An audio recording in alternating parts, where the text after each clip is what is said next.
नमस्कार दोस्तों, share market की दुनिया में आपका स्वागत है। दोस्तों, आज हम बात करेंगे कॉन्सेप्ट के बारे में जो कि है मार्जिन ऑफ सेफ्टी। अब ये कॉन्सेप्ट दोस्तों क्या है? ये कॉन्सेप्ट दोस्तों ये होता है कि जब आप इन्वेस्टमेंट करते हैं तो आप फ्यूचर के लिए इन्वेस्ट करते हैं। मान लीजिए आपने आज एक प्लॉट खरीद लिया।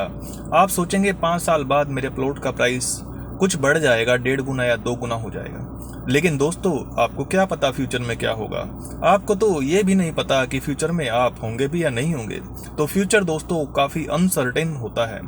ऐसे में अगर हम फाइनेंशियल दृष्टि से सोचें तो हम सोचेंगे कि जो प्लॉट हमें लिया है क्यों ना वो हमें जो उसकी आज फेयर वैल्यू है उससे कुछ डिस्काउंट पे मिल जाए, सो दैट कल को अगर कुछ थोड़ा बहुत बुरा भी हो जाता है तो भी मेरा लॉस ना हो। इसको दोस्तों कहते हैं मार्जिन ऑफ सेफ्टी। इसी को बड़े बड़े इन्वेस्टर्स जो एक्सपर्ट हैं, पुराने लोग हैं जैसे वॉरेन बफे वगैरह, ये लोग मार्जिन ऑफ सेफ्टी कहते हैं इसको। ये बिजनेस में फंडामेंटल्स में अप्लाई करते हैं। मान लीजिए आपको कोई शेयर लेना है, आपको कंपनी अच्छी लग रही है, उसका पास्ट ट्रैक रिकॉर्ड अच्छा रहा है और उम्मीद भी है कि वो फ्यूचर में भी अच्छा करेगी, लेकिन you can not be sure. कोई ना कोई दोस्तों सिस्टम में कोई ना कोई रिस्क ऐसा आ सकता है जिससे कंपनी को शायद उतनी कमाई ना हो जितनी आप उम्मीद कर रहे हैं, उतने प्रॉफिट्स ना हो, या फिर कंपनी उतनी लंबी ना चले। ऐसे में आप मार्जिन ऑफ सेफ्टी देखते हैं दोस्तों कंपनी की वैल्यूएशन से। यानी आप कोशिश करते हैं कि जो आपको आज के टाइम पे कंपनी का फेयर प्राइस लग रहा है आप उससे सस्ता खरीदें, ताकि कल को अगर कंपनी के साथ कुछ बुरा होता है यानी उसका फेयर प्राइस एक्चुअल में घट जाता है तो आपको दोस्तों लॉस ना हो।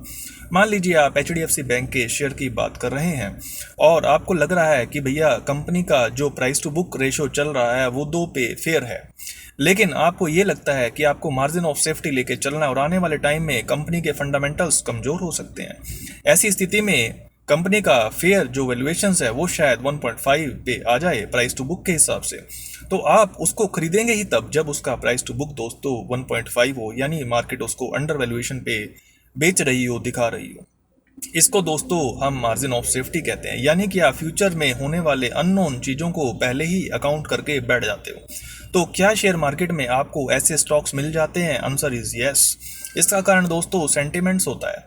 बहुत बार कंपनियां वैसे उनका पास्ट भी अच्छा है, फ्यूचर भी अच्छा है, लेकिन मार्केट में जस्ट सेंटिमेंट उनके फेवर में नहीं होता और जो शेयर्स होते हैं वो आपको सस्ते मिल रहे होते हैं। जैसे आज के टाइम पे दोस्तों बैंकिंग सेक्टर है। अब इस सेक्टर में मार्जिन ऑफ सेफ्टी है क्योंकि ये अपने लॉन्ग टर्म एवरेज वैल्यूएशन से नीचे चल रहा है। यानी पिछले 10-15 सालों में इसका जो वैल्यूएशंस हैं, जो कि आप प्राइस टू बुक के हिसाब से देखते हैं या प्राइस टू अर्निंग रेशो के हिसाब से देखते हैं, उससे ये सेक्टर सस्ता मिल रहा है, जबकि इसका पास्ट भी बढ़िया रहा है और इसका फ्यूचर भी ठीक ठाक होने की संभावना है। तो आपको क्योंकि ये सस्ता मिल रहा है तो इसमें अब डाउन साइड यानी नीचे और नीचे जाने का रिस्क नहीं है, लॉस होने का रिस्क नहीं है। इवन दो बैंकिंग सेक्टर में छोटी मोटी प्रॉब्लम आ जाए, लेकिन वैल्यूएशन ऑलरेडी इतना सस्ता है कि इसके और सस्ता होने के और नीचे जाने का रिस्क दोस्तों कम हो जाता है। इसको कहते हैं दोस्तों मार्जिन ऑफ सेफ्टी।